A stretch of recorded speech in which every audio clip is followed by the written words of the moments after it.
what's up and welcome. I'm the one and only West Coast King and welcome back to the Sounders career. Now, I bet you're wondering why you're seeing me like this all full screen and stuff before we start this episode, and that's because the audio for this one kind of went to shit. And it's this guy, this one right here, this microphone.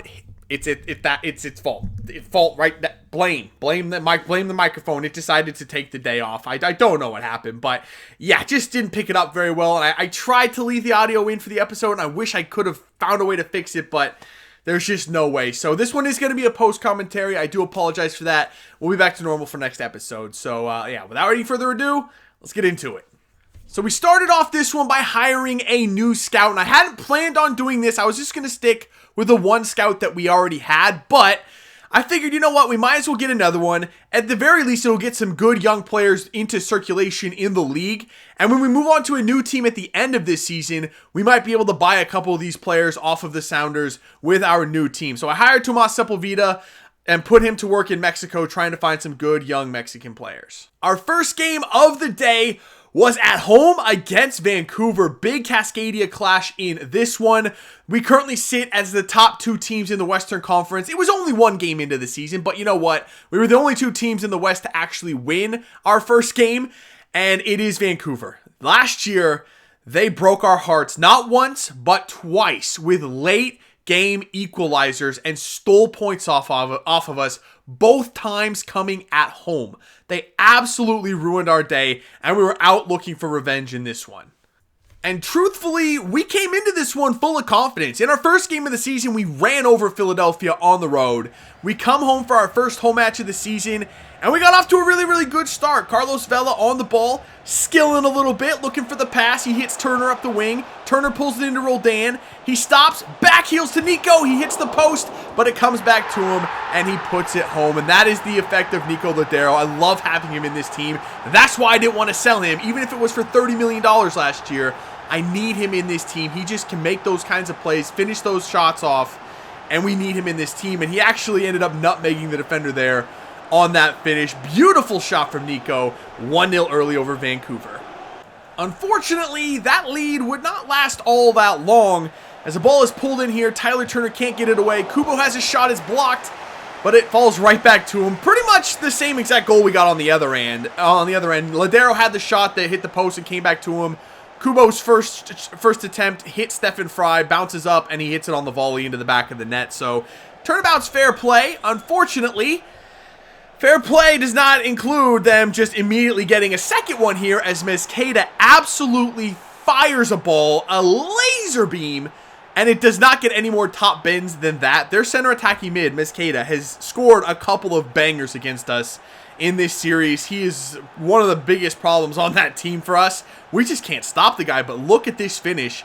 It seriously does not get any more top bins than that. Nothing Stephen Fry can do about that one. But we had a chance to get right back in it. Roldan finding it to Carlos Vela, through on goal. Pulls the shot wide though. You really would expect better from Carlos Vela on his stronger left foot. Just can't put it away. And immediately following that, Vancouver comes right back up the other end and makes it 3-1. That was really kind of the turning point in that match. We could have gotten back in it. It could have been 2-2. Instead, it's 3-1. That was just poor defense. And suddenly, at home, at the link, we're staring down the bad end of a blowout. That's not where we want to be. For the rest of this match, it was all Sounders. We had chance after chance to get back into this game. Unfortunately, it just really didn't happen for us. I mean, we just peppered the goal with shots, but could not beat Tornagi at all. We just came close, but couldn't quite put the ball in the back of the net. We ended up dominating this game. I mean, we had more shots on target, more possession. We beat them in every statistical category except for the one that counts, and that was the goals. And they ended up winning this game 3-1. Just not the way we wanted to start out our second season at home. With the first home game of the season, a loss to a Cascadia rival like that. Very disappointing. But we had no time to really dwell on that. We were right back at it about a week later. We're off to Colorado for this one, and I decided not to make any changes to the starting 11. Like I said, we outplayed Vancouver. We just didn't get the result we were looking for, so decided not to make any changes to the starting 11 for this one. And once again, we were off to a good start. Jordan Morris firing a couple shots at goal. The ball ends up falling to Carlos Vela in the box, and once again, inside of 10 minutes, it's 1-0 Seattle. Honestly, I couldn't even get excited for this one, though. I was so worried about just keeping this lead and getting the 3 points. I couldn't think about anything else other than just focusing and maintaining our lead for now. Unfortunately, that focus lasted about 15 minutes. That is just some of the worst defense that I've played in a very, very long time. I had our center back so out of position on that. First of all, I had Roman Torres, one of the slowest center backs in the league, trying to go step for step up the wing with their quick striker Baji. And then I got Tremblay out of position, and at that point, it's pick your poison in the middle. They had 3 players there that could have just tapped that home. That was horrific defense on my part. I take full responsibility for that one. And after that, we had our chances, just like against Vancouver, to get back in this thing, get back in the lead. Just couldn't put the ball away. It felt like it was going to be one of those games where we just weren't going to find that second goal. But right on the stroke of halftime, Vela plays playmaker once again, finds it to Nico Ladero, and we're back in the lead. Nico taps it by Tim Howard. Great play from Carlos Vela leading the fast break there. And shortly after halftime, straight from kickoff in fact, it's Nico getting the assist. He finds Jordan Morris, slots it by Tim Howard. Simple finish there. And now, suddenly, we're on the good end of a blowout on the road. Somehow, we play better on the road this year than we've played at home. Again, it's only 3 games as the sample size. Not a whole lot, but we're absolutely rolling right now in Colorado. Shortly before the end of the game, Roldan gets up the wing, has good strength to hold off the defender. Perfect cross in, and there is Carlos Vela for his second of the game. What a headed finish past Tim Howard. He just couldn't get up quick enough to stop that one. But the play from Roldan, the 1-2 up the wing, the strength to hold off the defender, and then what a cross. I don't score many cross-stand headed goals, but that one was absolutely perfect, and that is how this one would end. 4-1 being the final score. That's a pair of 4-1 wins, I think, on the road to start this season, and we've lost our only home game. Not sure how that's happened. Usually it's the opposite for MLS teams. They struggle on the road and are very good at home. For us, the road is like a second home, apparently. Unfortunately, after that match, we picked up a training injury to Stefan Frei. A torn quadriceps going to keep him out for 2 months. It's a pretty long-term injury for our goalkeeper, but it does give our young player out of the youth academy, Mathis, a chance to step in and prove his worth. He's only 2 overall less than Stefan Frei. I haven't played him all that much. I'm anxious to see what he can do for this team. Also, this episode, I decided to have a look at the free agents to see if there were any of those young computer-generated players in the free agency, and I found quite a few. I shortlisted a couple here. I actually signed a couple of these players. The first one, Sergei Gazimagomedov. Yes, I had to practice that name about 50 times before trying to say it, but he does look like a pretty good right back. I didn't sign him right away, though. I'm going to wait till summer to see if I can move O'Neal Fisher, because I think this guy probably has a little bit more potential than O'Neal, so I might come back to him in the summer. The next player on the list is Federico Piacenti, a good young Italian center back prospect. He's got good physical stats, okay defensively. He could use a little bit of training there, but again, we can always fix that. But at 19 years old and 64 overall, looks like he has a little bit of potential to him, so I did go ahead and sign Piacenti. Next up is Carl Ouimet. He's not a computer-generated player. Actually, some of you may know him. I think he either plays for or played for New York Red Bulls in real life last season. He's a name that sticks in my mind, but I didn't sign him. He's a player I'm going to leave on my short list in case I ever need another center back if we pick up an injury somewhere. So not signing him right away, but he will be kept in my mind if we ever need another one.